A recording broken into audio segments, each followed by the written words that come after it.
खेड तालुक्यातील खाडीपट्टा विभागातील नांदगावजवळ असलेल्या हॉटेल पिकनिक पॉइंटला अज्ञात व्यक्तींनी मध्यरात्री आग लावल्याची धक्कादायक घटना समोर येते आहे। या घटनेमुळे परिसरात एकच खळबळ उडाली आहे। या भीषण आगीत हॉटेल पूर्णपणे जळून खाक झाले असून संबंधित व्यावसायिकाचे सुमारे 2 ते 3 लाख रुपयाचे नुकसान झाल्याचा प्राथमिक अंदाज व्यक्त करण्यात येतोय। मिळालेल्या माहितीनुसार हे हॉटेल सामाजिक कार्यकर्ते जलाल राजपूरकर यांच्या मालकीचे आहे। रात्री 12:30 वाजण्याच्या सुमारास ही घटना घडली।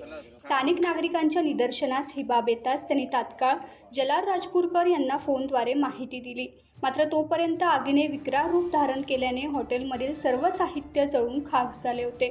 दरम्यान काही महिन्यांपूर्वी याच हॉटेलच्या आवारात काही व्यक्ती अवैधरित्या प्रवेश करून मद्यप्राशन करत असल्याचे प्रकरण उघड झाले होते। त्यावेळी जलाल राजपूरकर यांनी संबंधितांना पकडले असता त्यांच्याकडून धमकी देण्याचा तसेच मारहाण करण्याचा प्रयत्न करण्यात आल्याची माहिती समोर आली। या पार्श्वभूमीवर सध्याची आग लावण्याची घटना अधिक संशयास्पद ठरत आहे। टाइम्स डिजिटलला लाईक करा, सबस्क्राइब करा, शेअर करा आणि बेल आयकॉन दाबायला विसरू नका। पाहत रहा टाइम्स डिजिटल।